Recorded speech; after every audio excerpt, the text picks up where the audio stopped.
Assalamualaikum warahmatullahi wabarakatuh.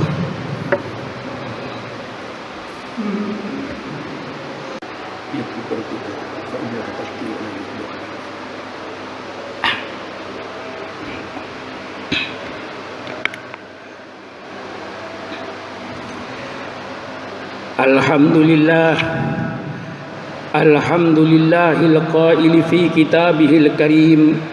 Daraballahu mathalan qaryatan kanat aminatan mutmainnah ya'tiha rizquha min kulli makan fakafarat bi an'amillah fa'adhaqallahu libasal ju'i wal khawfi bima kanu yasna'un.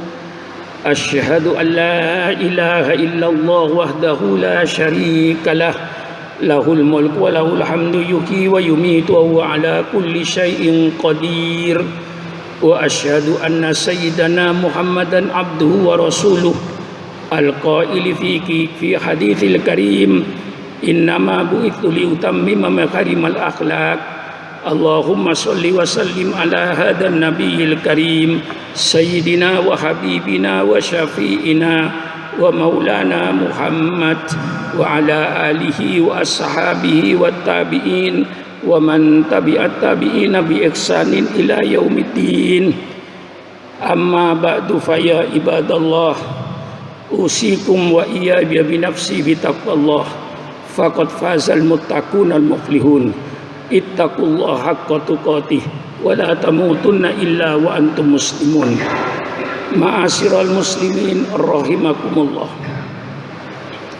Sidang Jumat yang berbahagia, selalu kita mengajak terlebih dahulu untuk sama-sama bersyukur kepada Allah Subhanahu wa taala atas segala nikmat yang telah diberikan oleh Allah Subhanahu wa taala, baik nikmat lahir maupun nikmat batin. Alhamdulillah, kita dipanjangkan umur oleh Allah Subhanahu wa taala, berarti kita masih diberikan kesempatan untuk istighfar, untuk bertaubat, dan untuk menambah amal-amal soleh di hadapan Allah Subhanahu wa taala. Untuk lebih mantapnya perasaan ini, mari kita lihat saudara kita yang sudah berada di liang kubur. Mereka sudah tidak ada kesempatan lagi untuk zikir kepada Allah Subhanahu wa taala. Alhamdulillah, kita diberikan kesehatan yang baik sehingga kita dapat menjalankan apa yang diperintahkan oleh Allah Subhanahu wa taala. Untuk lebih mantapnya perasaan ini, mari kita lihat saudara-saudara kita yang sedang terlentang di rumah sakit, di infus. Mereka tidak bisa berbuat apa-apa. Alhamdulillah, kita diberikan kesehatan yang baik. Tidak kurang pentingnya, alhamdulillah, kita diberikan iman dan Islam yang merupakan nikmat yang terbesar, yang selalu saya katakan setiap khutbah Jumat. Berbahagialah orang-orang yang dikawal oleh iman. Berbahagialah orang-orang yang dipandu oleh imamnya di mana dan kapanpun mereka berada. Insya Allah pasti selamat. Celakalah manusia-manusia yang dikawal oleh hawa nafsunya. Sidang Jumat yang berbahagia, sebagaimana kita maklumi bahwa kita ini hidup terdiri daripada dua faktor. Pertama, faktor jasmani. Yang kedua, faktor rohani. Yang kedua-duanya harus kita penuhi kebutuhannya. Kebutuhan jasmani kita harus memenuhinya, juga tidak kurang pentingnya kebutuhan rohani. Kebutuhan jasmani yang diistilahkan oleh kita diatasi oleh ekonomi. Apa yang disebut ekonomi itu? Ekonomi itu segala aktivitas manusia untuk memenuhi kebutuhan jasmaninya, itu namanya ekonomi. Aktivitas yang manapun saja, kalau aktivitas itu untuk memenuhi kebutuhan jasmani, itu namanya ekonomi. Maka untuk mengatasi kebutuhan jasmani, timbullah sumber-sumber yang dibutuhkan oleh jasmani kita. Timbullah yang namanya pertanian. Orang bergerak di bidang pertanian itu termasuk adalah aktivitas ekonomi. Ada yang bergerak di bidang bisnis. Orang yang bergerak di bidang bisnis itu termasuk untuk memenuhi kebutuhan jasmaninya. Ada yang bergerak di bidang pertanian dan seterusnya dan seterusnya. Yang saya katakan segala aktivitas manusia yang tujuannya untuk memenuhi kebutuhan jasmaninya itu adalah yang disebut ekonomi. Oleh sebab itu, kalau badan kita sehat, kebutuhan jasmani kita teratasi, tubuh kita tidak kekurangan vitamin, maka timbullah apa yang disebut kekebalan tubuh atau antibodi. Pada saat tubuh manusia kokoh dan kuat dengan antibodinya, maka segala penyakit-penyakit yang mau masuk ke tubuh kita langsung diserang oleh antibodi, sehingga penyakit-penyakit tidak masuk, kita menjadi sehat. Sehingga timbullah bermacam-macam penyakit jasmani yang mungkin tidak bisa kita hitung berapa banyaknya penyakit jasmani. Imam Ghazali rahimahullah berkata, kalau manusia yang sakit jasmaninya, pasti dia segera lari ke dokter, tidak tahan untuk menderita penyakit jasmani ini. Tapi kalau orang yang sakit rohaninya, kadang-kadang mereka tenang-tenang saja tidak berobat. Pertanyaannya, mana lebih berbahaya, penyakit jasmani atau penyakit rohani? Kedua-duanya tentu berbahaya. Tetapi yang paling berbahaya adalah penyakit rohani. Kalau penyakit jasmani hanya diderita oleh orang yang sakit saja. Tetapi yang namanya penyakit rohani itu bukan diderita oleh orang sakit. Bisa merusak alam sekitarnya, bisa merusak masyarakat. Bahkan penyakit-penyakit rohanilah yang menghancurkan suatu negara. Berapa banyaknya penyakit rohani? Saya kira sulit untuk dihitung. Banyak penyakit rohani. Beberapa hal saja yang saya tunjukkan dalam kesempatan khutbah Jumat ini. Pertama, penyakit rohani yang disebut hubbud dunya, cinta kepada dunia, serakah, tamak, ingin menumpukkan kekayaan tanpa peduli terhadap orang lain. Itu namanya hubbud dunya. Hubbud dunya ini disebutkan dalam hadis ra'su kulli khati'atin, sumber segala macam kesalahan, sumber segala bencana itu karena ditimbulkan oleh satu hubbud dunya. Hubbud dunya, senang kepada dunia. Apa dunia itu? Dunia ini digambarkan dalam ayat Al-Quran. Zuyyina linnasi hubbus syahwat minan nisa wal banin wal qanatiril muqantarati minad dhahabi wal fiddah wal khailil musawwamati wal an'ami wal harth dzalika mata'ul hayatid dunya wallahu indahu husnul ma'ab. Telah dijadikan perhiasan oleh Allah kepada manusia hubbus syahwat. Pertama, senang nafsunya. Laki-laki senang dengan perempuan, perempuan dengan senang dengan laki-laki. Ini yang mengakibat kadang-kadang bermacam-macam bencana.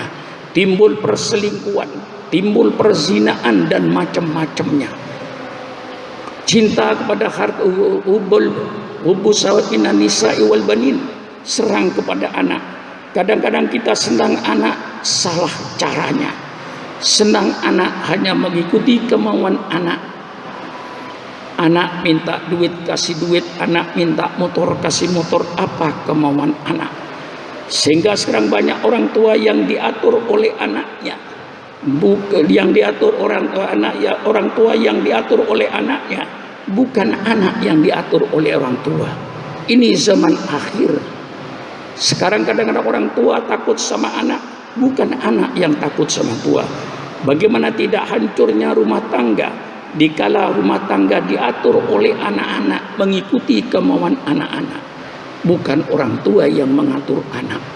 Sayang kepada anak di dalam Al-Quran, hendaknya selamatkan anaknya dari api neraka.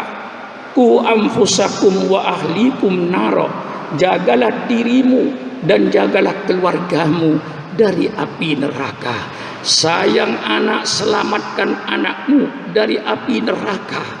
Didik dengan pendidikan agama sehingga menjadi orang yang beriman kepada Allah, bertakwa kepada Allah, menjalankan perintah Allah dan menjauhi larangan Allah. Itu namanya sayang anak. Kalau saudara-saudara membiarkan anaknya tidak sholat, dibiarkan, tidak baca Quran, dibiarkan, bermain-main dibiarkan tanpa dibimbing untuk beribadat kepada Allah, itu bukan orang tua yang sayang anak. Orang tua yang telah mengkhianati amanat yang diberikan oleh Allah Subhanahu wa taala. Wal qanatiril muqantarati minad dhahabi wal fiddah. Orang itu tamak kepada harta yang bertumpuk-tumpuk daripada emas dan perak. Dari serakannya untuk menumpuk kekayaan, lupa apa yang dilarang oleh Allah Subhanahu wa taala. Yang penting kaya. Nilai-nilai agama sudah disingkirkan. Dia tidak bertanya lagi halal apa haram. Itu sudah tidak peduli. Yang penting dia mendapatkan kekayaan. Apakah dengan sogok menyogok, apakah dengan suap menyuap, apakah dengan mengurangi timbangan, apa dengan korupsi, makan duit rakyat, itu yang paling dahsyat.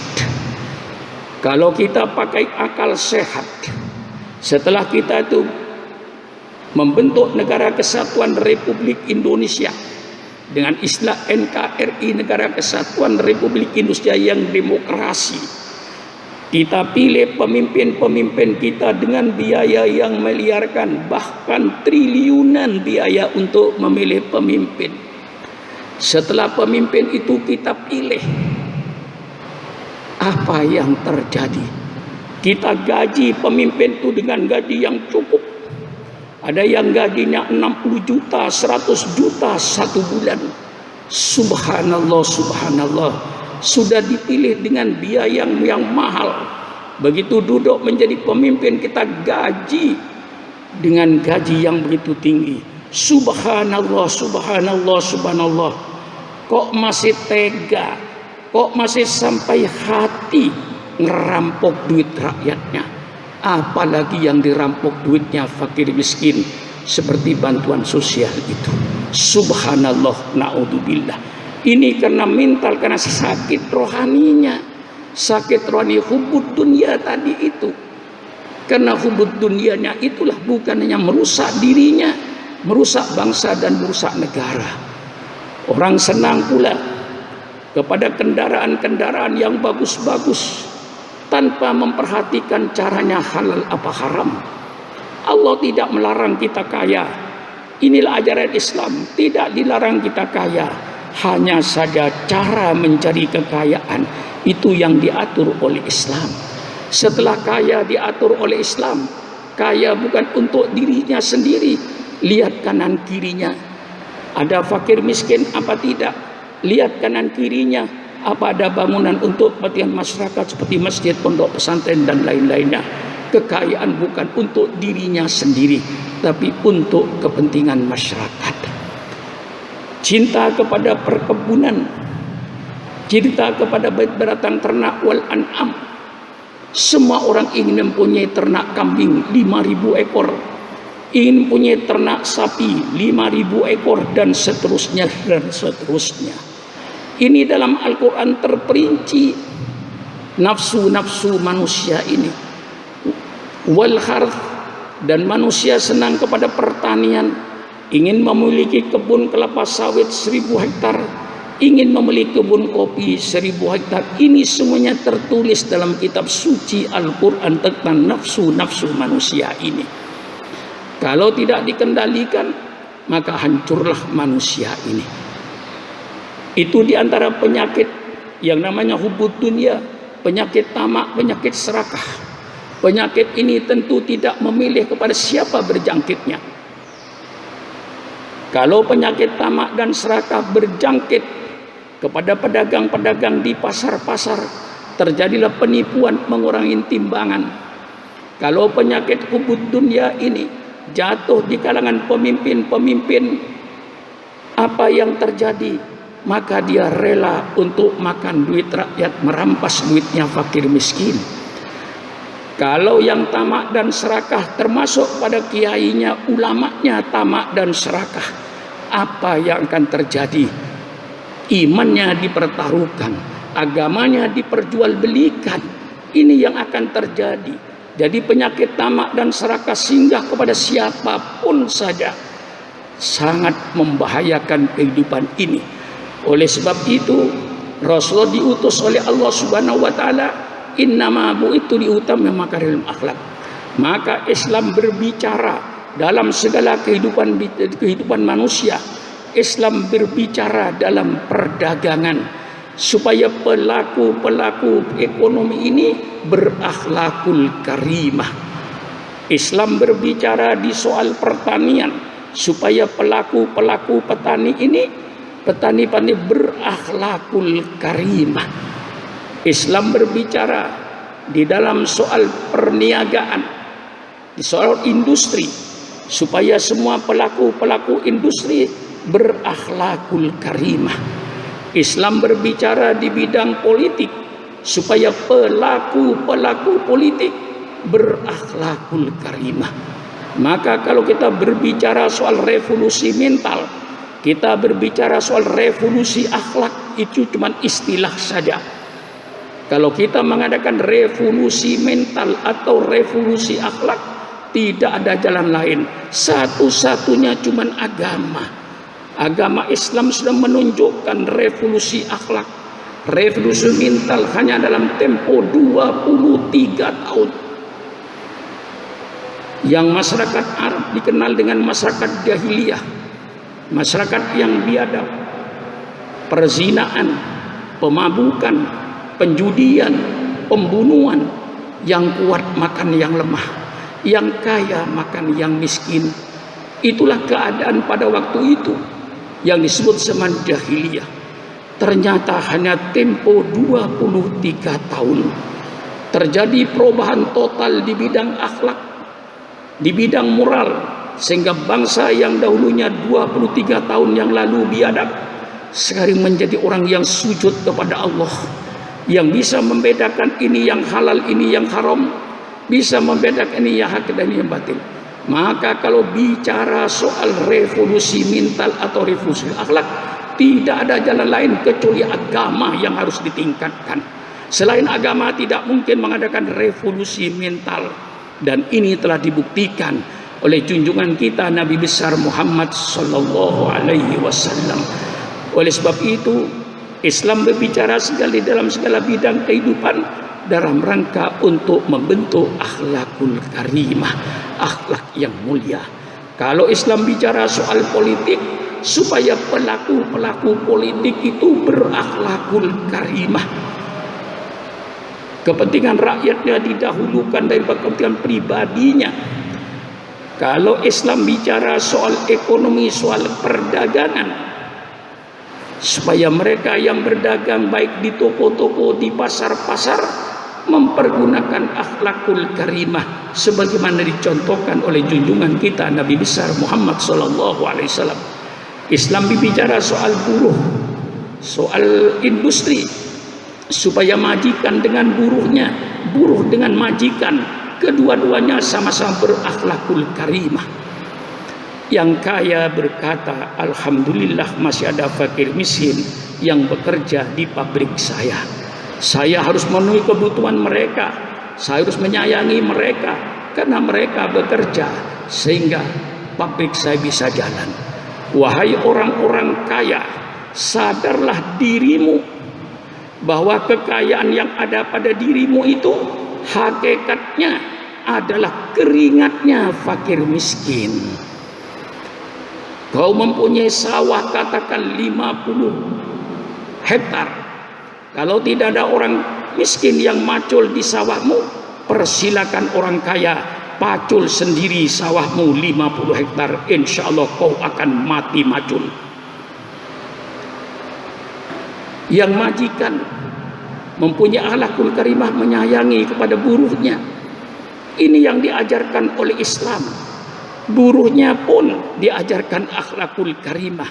Kata yang miskin, alhamdulillah masih ada orang kaya. Istri saya bisa makan, anak saya bisa makan, maka saya akan kerja dengan sebaik-baiknya, karena ini termasuk kehidupan saya. Kalau seandainya yang kaya berkata alhamdulillah masih ada orang miskin yang bekerja kepada saya, sehingga kekayaan yang ada di tangan saya seluruhnya ada keringatnya fakir miskin. Yang miskin sadar alhamdulillah ada orang kaya. Istri saya bisa makan, anak saya bisa sekolah. Subhanallah, alangkah indahnya dunia kalau seandainya akhlak Islam ini dipraktekkan, betul-betul kembali kepada akhlak Al-Quran. Indah kehidupan ini. Oleh sebab itu Allah nyatakan, ahum yaksimuna rahmat rabbik nahnu qasamna bainahum ma'isyatahum fil hayatid dunya wa rafa'na ba'dahum fawqa ba'din darajat. Apakah mereka yang membagi-bagi rahmat Allah? Apakah kiai yang bagi-bagi rahmat Allah? Tidak. Apakah pemerintah yang membagi-bagi rahmat Allah? Tidak. Itu cuma perantara saja. Siapa yang bagi-bagi rahmat Allah? Allah bagi rahmat Allah itu, Allah bagi sendiri. Dan Allah nyatakan saya bagi tidak sama. Ada yang saya angkat, ada yang tidak. Ada yang kaya, ada yang miskin. Ada yang alim, ada yang tidak. Mengapa Allah bikin kehidupan ini tidak sama? Agar satu dengan yang lain saling butuh dan membutuhkan. Kalau seandainya kaya semua, barangkali akan terjadi apa kata orang Betawi, lo gua. Gua nggak butuh lo nggak butuh gua. Apa yang terjadi kalau ini? Sehingga dijadikan kehidupan itu berbeda oleh Allah, supaya yang satu membutuhkan yang lain, yang lain membutuhkan yang lain, saling butuh dan membutuhkan. Inilah yang akan terjadi, saling hormat menghormati. Maka moral dan akhlak itu ditanamkan oleh Islam di dalam segala bidang kehidupan, sehingga indah kalau seandainya akhlak, revolusi akhlak ini, revolusi mental ini dikembalikan kepada Al-Quran dan Sunnah Rasulullah. Disitulah kekayaan Al-Quran dan kekayaan Sunnah Rasulullah. Mencari akhlak apapun bentuknya di situ ada. Akhlak anak terhadap orang tua terhadap anak, guru terhadap murid, murid terhadap guru. Semuanya diatur oleh Islam dengan akhlakul karimah dalam segala bidang kehidupan. Inilah barangkali yang saya sampaikan dalam kesempatan ini. Mudah-mudahan apa yang sampaikan ini menambah iman kita kepada Allah Subhanahu wa taala, menambah keteguhan kita dalam iman kita kepada Allah. Mari kita sadari semua bahwa satu saat kita pasti kembali kepada Allah. Lihatlah alumni-alumni yang sudah kembali kepada Allah. Itu semuanya pasti akan dialami oleh setiap manusia. Maka kita tidak perlu kapan datangnya mati.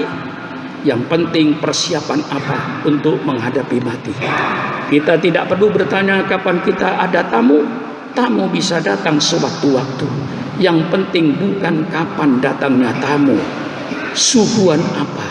Seandainya tamu datang sewaktu-waktu, persiapkan suguhannya. Pun mati seperti itu, mati akan datang sewaktu-waktu. Hanya Allah yang tahu. Tidak usah tanya kapan saya mati, tidak usah takut kapan saya mati. Yang terpenting suguhan apa, persiapan apa yang akan saya suguhkan kalau seandainya mati datang sewaktu-waktu. Maka marilah kita jaga sholat kita semua, sholat 5 waktu kita jaga, berjamaah juga kita jaga. Mari seluruhnya perintah-perintah Allah kita laksanakan. Ingatlah bahwa nantinya kami akan kembali kepada Allah Subhanahu wa taala. Inna ablawal kalami kalamullahil malikil mannan wa idza quri'al qur'anu fastami'u lahu wa ansitu la'allakum turhamun. A'udzu billahi minasyaitonir rajim. Bismillahirrahmanirrahim. Daraballahu matalan qaryatan kanat aminatan mutmainnah ya'tiha rizquha miragadan min kulli makan fakafarat bi an'amillah fa'adzaqallahu libasal ju'i wal khaufi bima kanu yasnaun. Barakallahu li wa lakum fil qur'anil azim wa nafa'ani wa iyyakum bima fihi minal ayati wa dzikril hakim wa aqulu qawli hadza wa astaghfirullah li wa lakum fastaghfiruh innahu huwal ghafurur rahim. اللهم صل على سيدنا محمد اللهم صل على سيدنا محمد اللهم صل على سيدنا وشفيعنا محمد.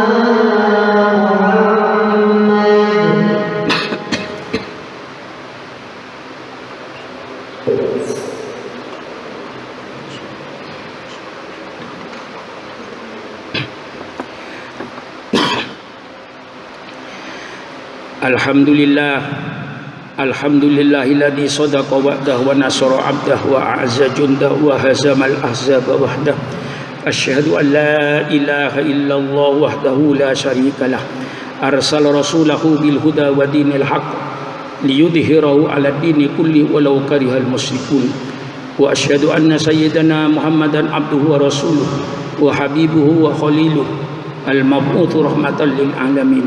Allahumma salli wa sallim ala hadan nabiyil karim sayyidina wa habibina wa syafi'ina wa maulana Muhammad wa ala alihi wa ashabihi wa tabi'in wa man tabi'at tabi'ina bi ihsanin ila yaumiddin. Amma ba'du, fa ya ibadallah ittaqullaha haqqa tuqatih wa la tamutunna illa wa antum muslimun wa'lamu anna Allaha amarakum amran amima wa qala ta'ala wa lam yazal qailan alima innallaha wa malaikatahu yusholluna 'alan nabi ya ayyuhalladzina amanu shallu 'alaihi wa sallimu taslima.